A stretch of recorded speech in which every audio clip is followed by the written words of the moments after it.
debt and say how debt hurts the working class and debt hurts those on fixed incomes, because that's the Democrats usually say, oh, we'll give a handout to those people, and that way we can buy their votes. But I think we have a message, too, that appeals to people. We say, look, the debt causes inflation. High prices hurt those who are least able to afford the rising prices, and we're going to help you. We're going to help you not by giving you a handout. We're going to help you by limiting the debt and correcting inflation. Well, Dr. Paul, look at the system these bankers create worldwide, a system of dependency, a system of bankrupting societies, creating debt bubbles so big that when they implode, it's a black hole. There's no way to physically pay it back, creating fiat currency and liquidity at many multiples above all the real resources and actual assets in the world. And then they destroy the economy so bad their argument is, well, you've got to give 90% of your taxes to us in interest on the debt, but we'll give you the 10% in government jobs and government contracts to corporations into welfare. So they give us the crumbs off the table. That's what we've got to explain to the poor people is this is a scam. Of the $23.7 trillion Bloomberg and AP report they've stolen in 10 months, 23+ trillion. You're talking about a few $100 billion of chicken feed that's been actually given to domestic population. So this isn't even really socialism when Newsweek has that headline saying we're all socialists now. Isn't this more akin to fascism? Well, exactly right. And then you look at, in one of the most galling and glaring episodes, we gave AIG $180 billion, and then we also gave most of their, multi-millionaire executives, we gave them retention bonuses for doing such a great job with their company. I think that kind of thing really galls the public. And the interesting thing in a Republican primary is that I haven't seen good statistics on this, but I can tell you from being out on the stump for 3 or 4 months, 80 to 90% or more Republican primary voters are against the bank bailout. I'll bet you 60 to 70% of Democrats are against it. So as I go around Kentucky, I say, look, I would have voted against this bailout. I've been talking about it for almost a year now, and you get to choose. You get to choose a Republican to be your nominee, and do you want somebody who voted for the bailout? Over half the Republican leadership did, and you've got to decide which direction your party takes. And I think the message is resonating. I worried at first that Republicans would be upset to hear some chastisement of their people, but I think most of them, 2/3 of them were voting against McCain as their nominee. So quite a few Republicans are more conservative than what they're getting out of Washington. Well, look at Rick Perry and other governors who are clearly globalist.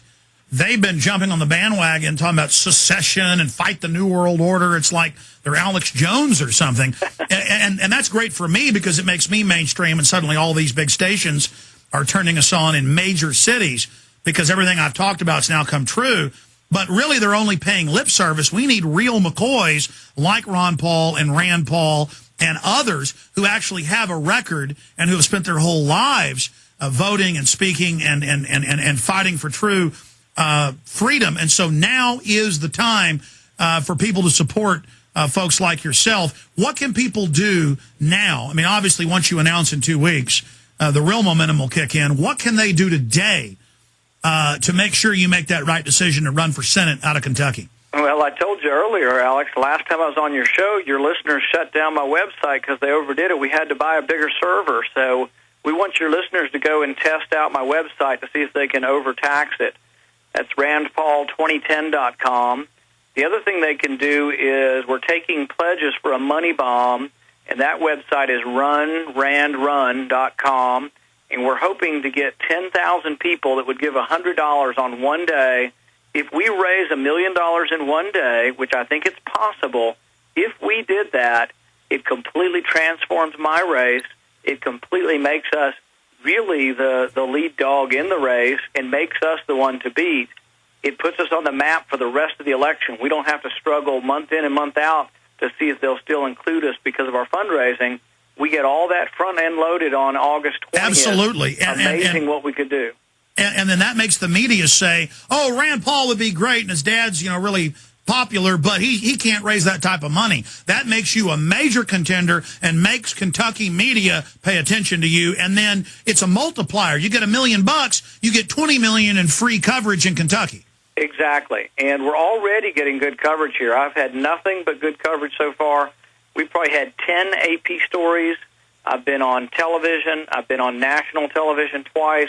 We're getting good coverage here. Every time we do something, we have a conference call for the media, and we're routinely getting between 10 and 15 people on our conference calls for statewide media. So there's a lot going on, but you're right. The key thing that puts me over the top is if that money bomb's successful August 20th. Well, we'll be sure and have Lyman on, Trevor Lyman and yourself, to try to, or some folks from your campaign, try to get that. Maybe have your daddy on that day to plug the money bomb. But That'd I don't know great. about all the stupid election rules, but he should be able to do that. All right, we're going to come back, get into what your agenda would be in the U.S. Senate on the carbon tax, gun control, and a lot more. Stay with us. Dr. Rand Paul's our guest. The New World Order beast is genetically modifying your food, mixing vegetables with animals, and now experimenting with viruses. Without a long-term food solution, you will have just two options: starve, or surrender. All canned food supplies will eventually run out. What then? Grow your own healthy food and feed your family forever. SurvivalistSeeds.com is now the nation's largest bulk heirloom seed company. And it's owned by a real patriot, Big John Lipscomb. You can now have an infinite amount of healthy vegetables like a watermelon, a bundle of carrots, or tomatoes for a little more than a penny each. SurvivalistSeeds.com. And now you can go into business with Big John at SurvivalistSeeds.com by becoming an affiliate. See his link at SurvivalistSeeds.com. Well, we've crashed their server. Our millions of great listeners. Folks, we got to get Dr. Rand Paul a CDN, Content Distribution Network. That's the only thing that keeps up INFOWARS.com and PrisonPlanet.com. So we've been through this. And we've got the sites that crash everybody. And the only way they're going to keep their sites up during the money bomb and all the rest of this is with a CDN. So whoever the IT guys are, tell them. CDNs. We can tell you, we've been through a lot of CDNs. We got two companies that we know are good. Got a backup CDN. But, yeah, you got to be able to take 1 million people visiting your site at one time to really be effective. But going back to Dr. Rand Paul, that's exciting, though, that the audience has crashed your server, though. That is. That's better than a Nielsen poll, I think.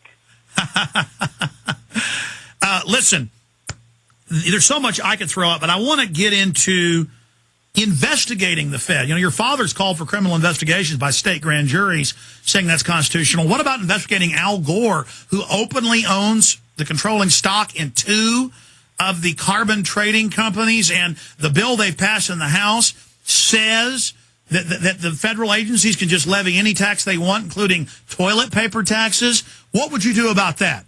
My prediction is that if cap and trade gets through, we will have an army of armed EPA agents, thousands of them. And apparently, they've already said that. That's what I mean. The EPA already has armed guards. They have armed troopers and investigators. No, they call them climate cops. No, I mean, your prediction's already true. Yeah, sorry. That's what I mean. We have them, but I predict that there will be thousands of new.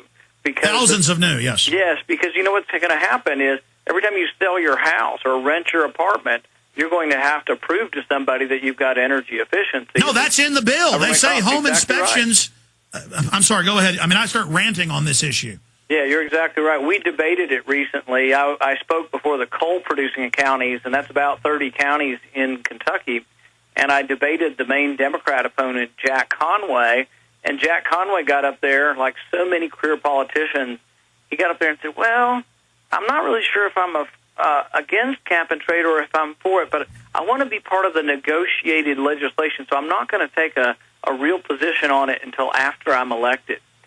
And what's amazing about this is he doesn't even sense, being a career politician, he's afraid to make a stand, but he doesn't even sense how much there's opposition, even among mainstream people within Kentucky, because of what it's going to do to energy. Well, they admit they're going to put in the bill a 50% tax on all coal, and what, 54% of all our energy, our power, from factories to light bulbs in our houses to the hot water heaters is from coal. I mean, does anybody have an idea what that I got family in East Texas. The only jobs left are prisons and coal mines and the power plants that burn it. Right. And I think, once again, it's like inflation. We have to mostly hurt and will hurt disproportionately when your electric bill goes up at the end of the month. If you make $200,000 a year, you don't feel it. But if you make $25,000 a year and your electric bill goes up, you get hurt. And that's what's going to happen to cap and trade. Like any other price increase, it disproportionately hurts the working class and the poor and those on fixed income, the retired folks. All the same constituencies that the Democrats are always going out and winning those votes.